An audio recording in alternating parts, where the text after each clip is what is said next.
guys, and welcome back to another episode of Fresh Roots Exotic Cars.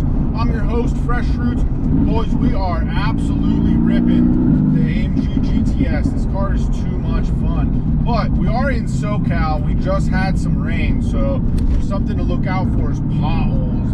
Some gnarly potholes that can take you out here in SoCal. But anyways, guys, I wanted to talk to you about something today.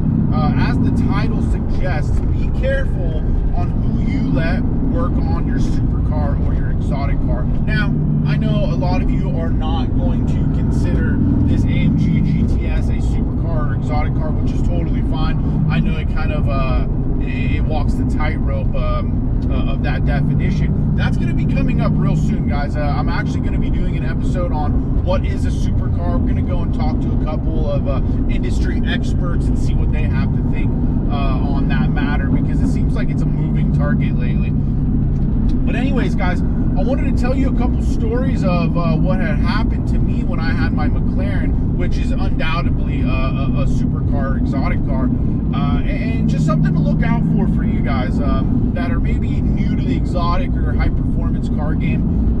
There's a lot of independent shops out there, guys, but with that said, there's a lot of independent idiots out there as well, and there's no short of them in the exotic supercar world. So now, I know I briefed over this story in my expensive tires video, but I wanted to share it again because it's so important to get this story out there for people that might be unsuspecting like I was. You know, I was 27 years old with a McLaren, so there wasn't a whole lot that I really knew about that world, especially with these techs that are out there, guys. You need to be careful. So essentially, I had a track day at Laguna Seca. Some of you guys might know about it with the corkscrew. It's one of the most amazing tracks that I've ever driven. Essentially, I noticed that my tires were a little worn out, and my rear tires were pretty cooked, and I wanted to get some new tires at my pre-track inspection. So I had asked the tech at the time. I was going to an independent tech that I thought was trustworthy, but it turns out he wasn't. Essentially said, hey, no problem, I'll get you some tires, here's what's going to cost them. It was significantly cheaper, obviously, than some new ones. I said, yeah, run it. And I had asked him where he gets these tires from, and he had kind of given me the story of he's got a connection with a guy who will get them off of maybe like a crashed car or whatnot, you know, some Pirellis that came off of a crashed car, and they'll go ahead and get those tires. He also, that tire guy's got a connection, you know, whatnot, with salvage yards or whatever. He kind of told me a little bit of a story about it, so I kind of believed him. And there are these used tire guys out there, right? And they can find, sometimes you can source you some very high performance tires for significantly less, but I will never personally do that ever again after what I experienced. So essentially, when I went to go pick up my car, I noticed two things. I noticed one, I said, damn, my rear wheels look super clean. Then as I got closer, I realized, oh, these look way too clean. And then I looked at the tires, and the tires were actually looked fine, but I noticed that the wheels were not mine, you guys. I noticed the wheels were not mine. So I was a little shocked. Now, you might be wondering, what do you mean the wheels weren't yours? They were the McLaren super lightweights in stealth gray, but I could immediately tell that they were not my wheels. These were significantly newer wheels than what I had, or a lot cleaner than what I had on my car. And trust me, I was obsessed with my McLaren, so I knew exactly what every inch of that car looked like.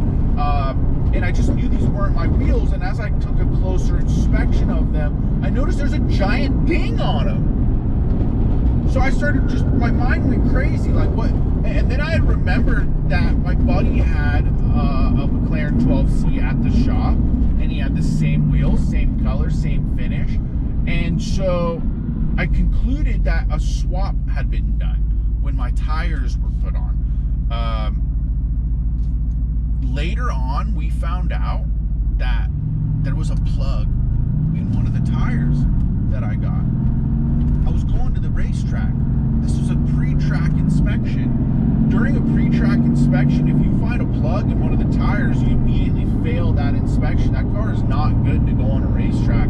with a plug in the tire. And if you guys don't know what a plug is, it means like there was a nail or something in that tire, and they plug it up. Now, if it's done at like a reputable place, usually they're really great and they're perfectly fine. But this is a tire that I don't know where it was done at. I didn't know who did it, and I'm going to a racetrack.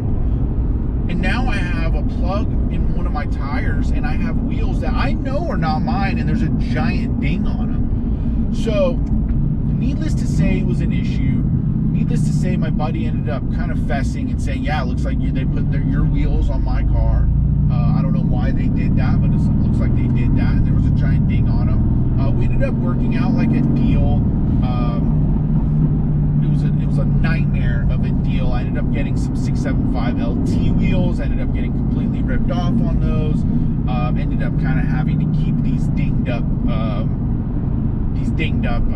super lightweight wheels. It was just a terrible experience, guys. So I ended up having to pay for these LT wheels. I kept the other wheels. I ended up, when I sold my 12C, I had to put my super lightweights back on the car. I had to get the little ding fixed myself.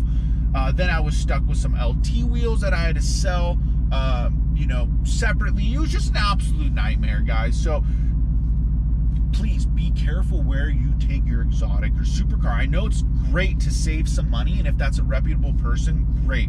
But a lot of these guys, they're independent shops, and they're not business people. They're not good businessmen. They're just looking to reduce their costs in any way possible to put more money in their pocket. And so it's just important to be careful where you are taking your high performance car, guys. Now, needless to say, that guy is out of business. He went out of business. He ended up getting sued by another McLaren owner, and it ended up going to litigation, and inevitably ended up having him have to close shop. So I don't know where he is now. Haven't heard about him for a while, but I definitely regret taking my McLaren over there. It was just a terrible experience, guys. So guys, please do your due diligence on where you are taking your high performance sports car or your supercar or exotic to get repaired and serviced. It's just not worth saving a little bit of money and to get absolutely terrible results. So I'm not saying all independents are bad. I'm going to an independent for my AMG GTS, and so far I can't say nothing but good things about Upland Mercedes and Andy. He's been taking care of my car. It's running great, as you can hear and see. So I'm very stoked with that. There are a lot of great independent exotic car techs out there as well. You just need to do your due diligence and be very careful, because these are very expensive investments, and you do not want to just save a couple bucks on a service and get a terrible result, guys. So that's just kind of where I said, ooh, sheriff just passed us by, and I was just about to rip. So glad we didn't get pulled over there. But anyways, guys, I hope you can maybe learn something from this video. Maybe just kind of get a little piece of advice, learn from my mistake that I made and my absolutely terrible experience that I had, and maybe have a better result with your supercar or your exotic car. That will wrap up to today's episode, guys. Just a quick one on just to be aware and do your due diligence on where you're taking your sports car or your exotic. It's always good to know. We have a lot of plans for this channel, guys, so subscribe if you aren't already doing so. We're going stage 2 soon. We're going to be shooting flames, hopefully by the end of this month. And then once we hit 5,000 subscribers, we're going to be going stage 3, guys. We're going meth injection and upgraded turbos. We're going to see exactly what this AMG GTS can really do, guys. So I want to thank you all for tuning in, and we will catch you on the next one. Much love.